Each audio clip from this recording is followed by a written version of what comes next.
Hi friends, എല്ലാവർക്കും നമ്മുടെ പുതിയ വ്ളോഗിലേക്ക് ഹാർദവമായ സ്വാഗതം. നമ്മൾ വീടിൻ്റെ ഫ്രണ്ടിലെ നമ്മൾ ഗപ്പിക്ക് വേണ്ടി ചെറിയൊരു ടാങ്ക് സെറ്റ് ചെയ്ത് കേട്ടോ. അപ്പോൾ അത് നിങ്ങൾക്ക് കാണിച്ചിരുന്ന ഒരു വീഡിയോ ആണ്. വീഡിയോ ഇഷ്ടപ്പെട്ട് നമ്മുടെ ചാനൽ മറക്കാതെ ഒന്ന് ഫോളോ ചെയ്ത് കഴിഞ്ഞാൽ വലിയ ഉപകാരമായിരിക്കും. അതുപോലെ തന്നെ ഈ വീഡിയോ മറ്റുള്ളവർക്ക് അയച്ചു കൊടുക്കുക. അപ്പോൾ നമുക്ക് നേരെ ഇന്ന് നമ്മുടെ മീനിൻ്റെ ടാങ്ക് പോയി കണ്ടിട്ട് വരാം. ഈ കാണുന്ന രീതി കാണുമ്പോൾ നിങ്ങൾ പലരും ചിന്തിച്ചേക്കാം മഞ്ഞമല സെറ്റ് ചെയ്യാൻ പോകണല്ലേ.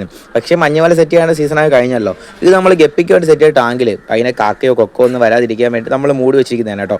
ഇതിന് ഓപ്പൺ ചെയ്ത് നിങ്ങൾക്ക് കാണിച്ചു തരാവേ. ഇപ്പോൾ നിങ്ങൾക്ക് മനസ്സിലായില്ലേ എന്താണ് ഇവിടെ സെറ്റ് വെച്ചിരിക്കുന്നതെന്ന്. നമ്മുടെ ഫസ്റ്റ് കാണുന്ന ടാങ്കിൽ ഇരിക്കുന്നത് നമ്മുടെ മിക്സഡ് ഗപ്പിലെ കുഞ്ഞുങ്ങളാണ് കേട്ടോ. നമ്മളന്ന് ബേസിൽ പിടിച്ച് വെച്ചിരുന്നതാണ് നമ്മൾ ഈ ടാങ്കിലോട്ടൊന്ന് ആക്കിയതാണ്.